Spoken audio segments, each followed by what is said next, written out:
এটা আমি আসলে কখনোই জানেন আমার এবং মামুনের সম্পর্কটা অলওয়েজ সোশ্যাল মিডিয়াতে চলমান ছিল এবং আছেও।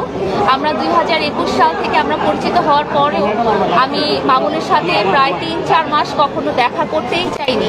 ফোনে কথা বলার পরও কখনো আমি দেখা করতেই চাইনি, বিবেচনা করে ওর পারিপার্শ্বিক অবস্থা এবং আমার পারিপার্শ্বিক অবস্থা সমস্ত কিছু বিচার বিবেচনা করেও আমি কিন্তু মামুনের সাথে দেখা করতেই চাইনি। তার সাথে বন্ধুত্ব বা প্রেমের সম্পর্ক করা তো অনেক পরের ব্যাপার। কিন্তু প্রথম কথাতেই মামুন আমাকে তার পরিবারের সাথে পরিচয় করিয়ে দেয় এবং তার পরিবার আমার সাথে খুব আপন হওয়ার চেষ্টা করে এবং তার পরিবারের সম্মতিতেই আমরা কিন্তু একটা প্রেমের সম্পর্ক এবং পরবর্তীতে যে আমরা দুজন বৈবাহিক সম্পর্কিত হব এই জিনিসটা অ্যাসুরেন্স পাওয়ার পরেই কিন্তু আমি মামুনের সাথে দেখা করি। আপনাদেরকে অনেকবার মামুন বলেছে যে লায়লা আমার সাথে দেখা করতে চাইনি, আমি জোর করেছি দেখা করার জন্য, যেটা সত্যি, যেটা মামুন নিজেই বলেছে। আমি কোনোদিনও এই ধরনের সম্পর্কে আসলে জড়াতে চাইনি, কিন্তু হাজার হলেও আমরা মানুষ। এবং যখন আমি দেখেছি যে আপনারা তো জানেন আপনাদের মধ্যে অনেকেই দেখেছেন আমার সংসারটা এবং আপনারা আমার ব্যাকগ্রাউন্ডটাও জানেন যে আমি আসলে একটা ব্রোকেন সংসার থেকে এসেছিলাম এবং সেই মুহূর্তে আমি মানসিকভাবে অনেক ভেঙে পড়েছিলাম। আমার সন্তানাদি আমার কাছে খুব গুরুত্বপূর্ণ ছিল।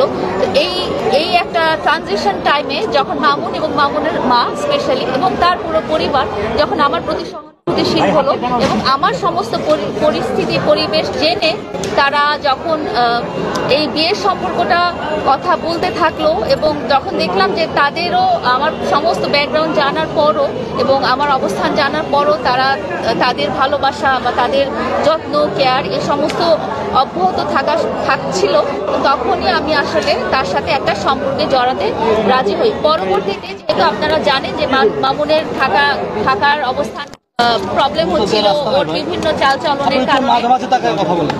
চালচলনের কারণে এবং নানা রকম তাদের সোসাইটির কারণে তারা যখন থাকতে তাদের যখন নিজেদের কোনো বাসস্থান ছিল না, তখন তার মা এসে বলে যে ওর তো এই মুহূর্তে একটা ভালো থাকার জায়গা নেই, সো তোমরা দুজন এক কাজ করো, তুমি যেহেতু বাচ্চাদের সাথেই থাকো তো তুমি মামুনও এখানে থাকুক, তোমাদের তো বিয়ে শাদী ব্যাপারটা হচ্ছেই। যেহেতু পরিবারের কাছ থেকে এবং আমার ভালোবাসার মানুষ মামুনের কাছ থেকে আমি এই আশ্বাসটা পেয়েছি। সো এই আশ্বাসটা পাওয়ার পরও আরো যেটা হয়েছে যে মামুন এবং মামুনের মা স্পেশালি এবং মামুনের ভাই বোন বাবা সবাই আমার সন্তানদের প্রতি খুবই যত্নশীল ছিল এবং আমার ছোট বাচ্চাটার ব্যাপারে আপনারা হয়তো জানেন না, সে একটা স্পেশাল চাইল্ড, তার মধ্যে অনেক কমপ্লিকেসি আছে, সে অটিস্টিক বেবি এবং তার মধ্যে অটিজম আছে, ADHD আছে, স্লিপ ডিসঅর্ডার আছে। তো মামুন এবং মামুনের মা এবং তার পুরো পরিবার আমার বাচ্চাটার প্রতি খুবই যত্নশীল দেখিয়ে আমার দুর্বল স্থানে আসলে তারা জায়গা করে নিয়েছেন। তারা বুঝেছেন যে একটা মায়ের কাছে একটা সন্তানের মূল্যটাই আসলে অনেক বেশি। তারা যখন সন্তানটাকে কেয়ার করতে পারবে, যত্ন করতে পারবে, আদর ভালোবাসা করতে পারবে, তখন কিন্তু তারা আমার মনটা পুরোটাই জয় করে নিয়েছে। প্রশ্নটা পরে পুরোটাই জয় করে নিয়েছে। তারপরে যখন আমরা একসাথে থাকা শুরু করি তো তখন আমি ওকে বলি যে আসলে এইভাবে আমরা একসাথে থাকতে পারি না, যদিও তোমার মা আমার বাসায় অবস্থান করছে তারপরেও আমরা আসলে একসাথে থাকতে পারি না। তখন আমাকে উদাহরণ দেওয়া হয় যে মামুন যেহেতু একটা ভালো সোসাইটিতে চলে আসছে এবং তোমার যেহেতু ফিনান্সিয়াল এবং সোশ্যাল একটা ব্যাকআপ পাচ্ছে, তো এই ব্যাকআপটার জন্য সে আসলে সারা জীবন ওয়েট করেছিল এবং বিভিন্নভাবে সে উপরে ওঠার চেষ্টা করছিল। তো এই ব্যাকআপটার জন্য আসলে ও ফোকাস করছে যে নায়ক শাকিব খানের মতো হবে এবং তোমরা দেখেছো যে নায়ক শাকিব খান কিন্তু কখনো বিয়ের কথাটা প্রকাশ্যে আনেনি। তো মামুন যদি এখন নায়ক শাকিব খানের মতো সে যদি বিয়ে করে ফেলে ভাবে বা বিয়ের ব্যাপারটা প্রকাশ্যে আসে, তাহলে তার ভবিষ্যৎটা অন্ধকার হয়ে যেতে পারে, কারণ তার একটা বড় ফ্যান বেস হচ্ছে মেয়েরা এবং তার মানে আছে যে সম্ভাব্য সে সিনেমা করবে এবং কতজন প্রডিউসার ডাইরেক্টরের সাথে আমি নিজেও কথা বলেছি। তো এই ব্যাপারটা আসলে তখন দর্শকপ্রিয়তা হারাবে। তো তুমি তার সহযোগী হিসেবে সহধর্মিনী হিসেবে কখনোই চাও না, তুমি সবসময় বলে এসেছো যে মামুনকে সামনে রেখে এসেছো এবং বলেছো যে তার ক্যারিয়ারটা তুমি ঠিক মতো যাতে প্রস্ফলন ঘটে সেইভাবেই তুমি সাহায্য করবে। তো তুমি এখন বিয়ের ব্যাপারটা কিছুদিন স্টপ রাখো। এভাবে যেভাবে হচ্ছে তো একসাথে থাকার কারণে আসলে মামুন নানা রকম ভাবে আমাকে সিডিউস করতে পেরেছিল এবং সবচেয়ে বড় কথা আমি বলেছি যে আমার সন্তানদেরকে তারা সে সিডিউস করতে পেরেছিল। তো আমি যদিও রাজি হচ্ছিলাম না, এই ব্যাপারটা আমার কাছে ভালো লাগছিল না, কিন্তু ও বারবার যেটা বলছিল যে সামাজিক মিডিয়াতে সবসময় বলেছে যে আমরা বিয়ে করব, এবং শেষেও বলেছে আমাদের মারামারি ঘটনাতে সে বলেছে যে আমরা বিয়ে করবো, আমি আগে অনেক বড় হয়ে নিই, এভাবে করে সে আমাকে বলছিল সে আগে স্ট্যাবলিশ হয়নি, তার ফ্যামিলি যেহেতু স্ট্যাবলিশ হওয়া দরকার আছে, তাদেরও যেহেতু বাসস্থান নেই, এগুলো আগে স্ট্যাবলিশমেন্ট হয়ে নিলেই তারপরে আমরা বিয়ের ব্যাপারটা আমরা সোশ্যাল মিডিয়াতে আনবো, এবং তখনই আমরা বড় করে একটা বিয়ে শাদীর প্রোগ্রাম করবো। কিন্তু ধরে নাও তুমি আমার বউ, যেহেতু আমার মা বাবাও সবাই জানে এবং তোমার ফ্যামিলিরও সবাই জানে। তারপরে যেটা হয়েছে যে সে বারবার আমাকে নানাভাবে প্রেশারাইজ করতে থাকে। আপনারা দেখেছেন যে সে আমার কাছ থেকে নানা রকম প্রপার্টি জোর করে নিয়ে নেওয়ার ব্যবস্থা করে। মাঝে মাঝে সে রাগ করে চলে যায় যে একটা ল্যাপটপ না, একটা ম্যাকবুক না কিনে দিলে, বা একটা ড্রোন না কিনে দিলে, বা একটা এরকম মার্সিডিজ গাড়ি না কিনে, যেগুলো আমাদের লাইভেও আছে যথেষ্ট। আপনারা যদি 2022 সালের ভিডিওগুলো আমার এবং মামুনের লাইভগুলো দেখেন, সেখানে কথাবার্তা দেখবেন যে আমাদের সাথে সে মার্সিডিজ গাড়ির কথা বলে, বাড়ির কথা বলে। সমস্ত কিছু যখন তার হয়ে যায় এবং সে যখন তার গ্রামের বাড়িটি স্থাপনা করেন, তখনই তার এবং তার পরিবারের আমি সুরটা একটু অন্যরকম দেখতে পাই, এবং তাকে আমি বারবার বলতে থাকি। তো এর মধ্যে আরেকটা কথা বলতে চাই যে সে আমাকে দিয়ে যখনই দেখা যায় যে আমাদের দুজনকে নিয়ে ট্রোল করা হয়, তখনই সে আমাকে বিভিন্নভাবে চাপ প্রয়োগ করে, এবং চাপ প্রয়োগ করে বলে যে তুমি লাইভে যাও, লাইভে যেয়ে বলো যে আমরা বিয়ে করি। সে আমাকে দিয়ে বারবার প্রায় 10টা 15টা অনেকবার সে লাইভ করিয়েছে যে আমরা বিয়ে করিনি, এই কথাটা তুমি বারবার বলো। কিন্তু আমরা যে সোসাইটিতে থাকছি সেখানে আমরা অবস্থান করেছিলাম একসাথে। শুধু মামুনি ছিল না, মামুনের আম্মু ছিল, অনেক সময় মামুনের বাবা ছিল, মামুনের ভাই ছিল, মামুনের বোন ছিল, এবং এমনকি মামুনের খেলাও ছিল। শুধু এটা না, আমরা যখন মামুনের ঢাকার ভাড়া বাসার কাছে যাই, মামুনের আম্মু আমাকে ভাড়াটে বা বাড়িওয়ালা বা সবাইকে আমাকে মামুনের স্ত্রী হিসেবে পরিচয় করিয়ে দেয়। এবং মামুনের যেসব আত্মীয় স্বজন আছে, আমরা রাঙামাটিতেও মামুনের নানু বাড়ি বা মামার বাড়ি খালার বাড়ি বেড়াতে গিয়েছিলাম, সেখানে সবখানে আমাকে এবং মামুনকে হাজব্যান্ড ওয়াইফ হিসেবে পরিচয় করিয়ে দেয়। তারপরে যখন গ্রামের বাড়িটা হলো, গ্রামের বাড়িতেও উনি সবার কাছে আমাকে মামুনের ওয়াইফ হিসেবে পরিচয় করিয়ে দেয়। তো এই থেকে আমি বুঝতে পারি যে আসলে তারা সত্যিকার ভাবে আমাকে তার স্ত্রী হিসেবে মনে করছে এবং সামাজিকভাবে স্বীকৃতিটা। যখন দেখা গেল তাদের বাড়িটা হয়ে গেল, তখন তার সুর চেঞ্জ হয়ে গেল, এবং সে বলতে থাকলো এবং তার আম্মুও বলতে থাকলো যে আমাদের তো গ্রামে বাড়ি হয়েছে, কিন্তু ঢাকায় আমাদের কোনো বাড়ি নেই। তো তখন সে একটা বাড়ির জন্য বায়না ধরে এবং সে আমার বাড়িটা তার নামে লিখে দিতে বলে। কিন্তু যেহেতু আমার লাইফ পার্টনার আমাকে যেভাবে গাইড করেছে সোশ্যাল মিডিয়াতে, আপনারা তো জানেন যে সোশ্যাল মিডিয়াটা আসলে আমার জায়গা না। তো সোশ্যাল মিডিয়াতে সে বারবার বলতে বলেছে তুমি তোমার বাবার বাড়িটার কথা বলো না, তুমি বাবার বাড়িটার কথা বলো না। তো আমি ওভাবেই বলেছি, আমি ওর গাইডেন্সেই বলেছি যে আমি বাবার বাড়িটার কথা সে বলেনি। অনেকটা টাইমে সে এমনও বলেছে যে তোমার বাবার বাড়িটা বিক্রি করে হলেও টাকা দিয়ে আমাকে গুলশান বা বাড়ি ধারায় একটা বাড়ি কিনে দাও। সে ওই সোশ্যাল স্ট্যাটাসটা রাখতে চেয়েছে, সে পুরান ঢাকায় বা পান্ডাতে বা এরকম জায়গায় বাড়ি করতে চায় নাই। কিন্তু আমার আসলে মামুনের জন্য এখন মামুনকে আমি মামুন এবং মামুনের পরিবারকে সাপোর্ট দিতে দিতে আমার প্রায় 30 লাখ টাকা লোন হয়ে গেছে,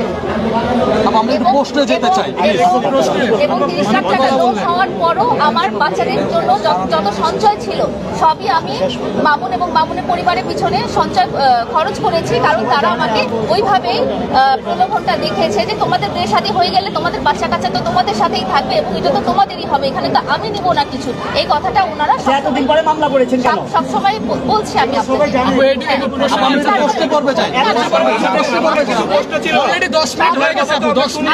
আপনারা কেটে কেটে দিবেন, আমি বলছি। তারপরে যখন হলো, এরকম হওয়ার পরে সে আমার কাছে যখন বাড়িটা শেষ করতে পেল না এবং না পাওয়ার পরে সে দেখা গেল যে গাড়িটা বিক্রি করে দিল। তার যে গাড়িটা ছিল সেই গাড়িটা সে নিতে পারছিল না, গ্রামে চলার মতো না, সে গাড়িটা বিক্রি করে টাকাটা নিয়ে সে বললো যে সে চলে গেল। এবং সে চলে যাওয়ার পরে আমাকে বললো যে আমি তোমাকে আর বিয়ে করবো না এবং তোমার সাথে আমার আর কোনো সম্পর্ক নাই। হ্যাঁ, তোমাকে আমি ভালোবেসেছি, তোমার সাথে আমি একসাথে থাকতে চেয়েছি, কিন্তু এখন এই মুহূর্তে আর এটা সম্ভব না।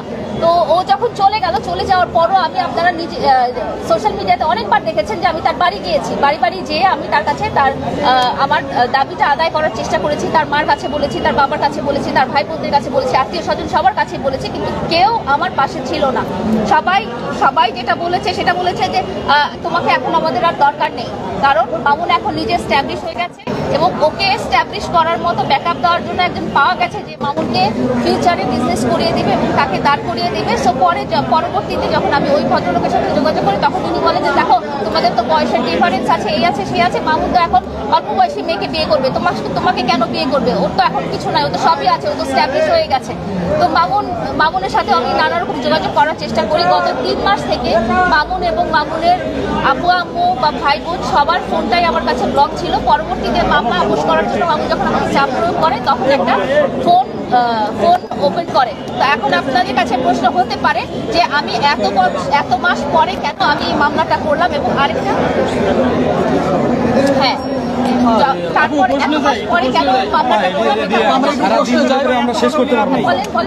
আমার প্রশ্ন হচ্ছে আপনার বয়স প্রায় আপনার বয়সের চাইতে মামুনের বয়সে অনেক ডিস্টেন্স, ঠিক আছে? সেক্ষেত্রে এই যে মামুনকে অনেকেই বলছে মামুনকে আপনি বিভিন্ন ট্র্যাপে ফেলে আপনার কাছে রেখেছেন এবং এই মামলা সেটার একটা প্রক্রিয়া, এটা কি বলবেন আপনি? আমি বলতে চাই যে এই আমার যতটা বয়স সেটা তো আসলে সবাই জানে, এটা মামুনের পরিবার সবাই জানে যেহেতু তারা এত বছর থেকে আছে। হ্যাঁ, তো এই প্রশ্নটা এত বছর পরে তাদের মনে কেন আসছে এবং তারা ট্র্যাপ কেন হবে? এক নম্বর কথা যে আপনি কেন ট্র্যাপে বললেন? আপনি তো স্বাভাবিক, আপনি কেন ট্র্যাপে বললেন? আপনাকে যেহেতু আমাকে ওনা আমার সন্তানদেরকে দিয়ে এবং আমার যে অবস্থানটা ছিল সেই অবস্থানটা ক্রিয়েট করে তারা আমাকে এভাবে করে দিয়েছে। কিন্তু সন্তানদেরকে তো একবার আপনারা ভিডিও তো আনেন, লাইভেও আনেন নাই। জানবো তারা তো সোশ্যাল মিডিয়ার পার্সন না। আপনারা এনজয় করেছেন দুজন মিলে। না, আমরা এনজয়। আরেকটা প্রশ্ন আছে, সেটা হলো যে আপনারা সামাজিকভাবে বিবাহ বন্ধনে আবদ্ধ না হয়ে একই সাথে থাকলেন, সমাজের কাছে দুজন মিলে সমাজের কাছে আপনাদের কোনো দায়বদ্ধতা ছিল কিনা? এবং এখন যে আবার ধর্ষণ মামলা করলেন, আসলে সমাজের কাছে আপনাদের কোনো দায়বদ্ধতার কোনো জায়গা আছে কিনা? আমি এই মামলাটা আসলে একেবারেই লাস্ট মোমেন্টে করেছি, এটা আমি কখনোই করতে চাইনি। এবং যখন দেখেছি যে কমিটমেন্টটা তার প্রতিশ্রুতি এবং তার মা বাবার প্রতিশ্রুতি এবং সমস্ত কিছু তারা একেবারেই আমাকে 4টা তারাও তো আমাকে ইউজ করেছে এত বছর। মামুনের 2021 সাল বা 20 সালের আপনারা ভিডিও দেখেছেন, মামুনের অবস্থান দেখেছেন, মামুনের পরিবারের অবস্থান দেখেছেন, তাহলে আপনারা এত বছর কেন মনে করতে ফিনান্সিয়ালি এবং সামাজিকভাবে আপনাকে ব্যবহার করা হয়েছে, ঠিক আছে, কিন্তু আপনি কেন এতদিন ব্যবহার হলেন? আমি তো ব্যবহার করেছি কারণ সংসার করলেন কিভাবে বিয়ে না করে? আর আমি তোকে ভালোবাসি, এই কথাটা তো আমি বলেছি। ভালোবাসার সম্পর্কে কি আসলে সংসার করা যায়? আমাদের দেশের প্রচলিত আইন লিভ টুগেদার করলেন, আপনারা এতদিন ধরে লিভ টুগেদার আমাকে করলেন। একটা কমিটমেন্ট দেওয়া হয়েছে, আপনাদেরকে যেটা বলেছি যে আমাদের কমিটমেন্ট দেওয়া হয়েছে, এই কমিটমেন্ট না থাকলে কিন্তু এই মামলাটাও আসতো না। আপনারা যে এতদিন যাবত লিভ টুগেদার করলেন, এটি কি বাংলাদেশের আইনে প্রচলিত আইনে ছিল না? এটা পরিবারের সম্মতিতেই আমরা থেকেছি। এখানে পরিবারের সম্মতি দিলে কি আপনি লিভ টুগেদার করতে পারেন? পরিবার যখন আমাদের অভিভাবকরা সম্মতি দিয়েছে সেভাবেই আমরা ছিলাম। ম্যাডাম এখানে প্রশ্ন দাও। আপনি যারা উল্লেখ করেছেন গত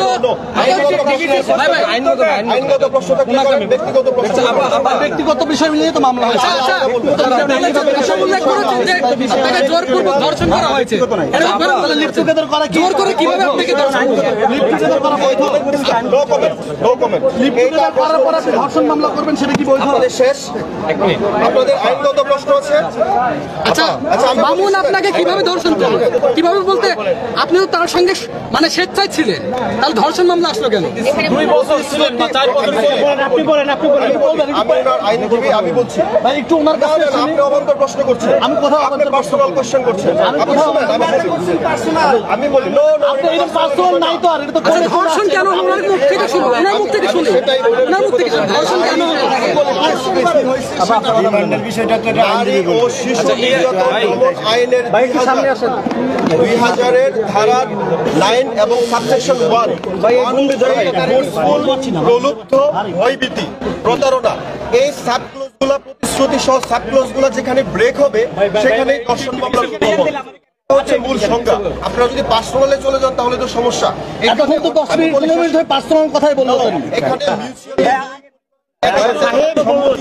ভাই আজকে শুনেন, 1 মিনিট ভাই।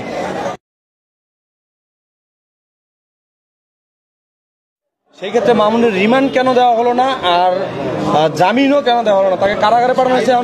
বাদী পক্ষ হিসেবে আপনারা কি দাবি করছেন? আমি বলি, বাদী পক্ষের আইনজীবী হিসেবে আয়ুষ সাহেব যে সাবমিশন দিয়েছিল যে ওনার যে টিকটক করে ওই এইরকম আর কার সাথে মানে সুগার মাম্মি যেটাকে বলি আমরা, যদি আমরা এই শব্দটা ইউজ করি এখানে আপত্তিকর শব্দ, এরকম তাদের সম্পর্ক আছে এবং তাদের পিছনে কোনো গ্যাং আছে কিনা এটা জানার জন্য। কিন্তু বিজ্ঞ আদালত এই আয়ুষ সাহেবের বক্তব্য এবং আমরা বাদী আমাদের আইনজীবীদের বক্তব্য শুনে আসামিকে জিজ্ঞেস করেছে, আব্দুল্লাহ আল মামুন, প্রিন্স মামুনকে জিজ্ঞেস করেছে আপনারা কি একসাথে ছিলেন? উনি স্বীকার করেছে বিজ্ঞ আদালতে আমরা একসাথে ছিলাম। এই স্বীকারোক্তির ভিত্তিতে রিমান্ড আবেদন নামঞ্জুর করে এবং আমাদের শুনানি সন্তুষ্ট হয়ে বিজ্ঞ আদালত জামিন আবেদন নামঞ্জুর করে রেখে জেল হাজতে প্রেরণ করে। তার মানে উনি যে আমাদের যে বাদী ওনার সাথে তো হচ্ছে যে অবৈধ সম্পর্ক করছে, এই বিষয়টা কি মামুন কি স্বীকার গেছে? অবৈধ সম্পর্কের বিষয় নাই এখানে। অবৈধ সম্পর্ক এখনো স্বীকার করলেন যে প্রেমের সম্পর্ক। লাইলা তো এখনো স্বীকার করলো যে প্রেমের সম্পর্ক। ভাই আপনি বলেন এটা বৈধ কিভাবে? এটা তো ভাই লাইলা তো দর্শন এখনো মামলা স্বীকার হয়েছে করলো না, যে প্রেমের সম্পর্ক ছিল। দর্শন মামলা কি তাহলে কি মামুন কি স্বীকার করছে? যখন প্রতিশ্রুতি ব্রেক হবে সেখান থেকে কজ অফ অ্যাকশন এরাইজ হচ্ছে দর্শন মামলার, এটা হচ্ছে মানে আপনারা তো এবং বিজ্ঞ আদালতে মামুন স্বীকার করেছে তারা একসাথে ছিল। তোমরা আপনারা তো লিভ টুগেদার প্রেমকে বৈধ ঘোষণা করলেন। লিভ টুগেদার প্রেমকে বৈধ ঘোষণা করা সেখানে ভাই আদালতের আদেশ কি? সম্মত দিয়ে একসাথে আদালত কি আদেশ দিছে? আদালত বিজ্ঞ আদালত আমাদের দুই পক্ষের উভয় পক্ষের শুনানি শুনে জামিন আবেদন নামঞ্জুর করেন, রিমান্ড আবেদন নামঞ্জুর করেন, কারাগারে পাঠায়। কারাগারে প্রেরণ করেন। আপনারা একটা কার্ড দেন, এই দন নিয়ে সারাদিন পেশাল বেঁধে পারে মাথা খারাপ হবে।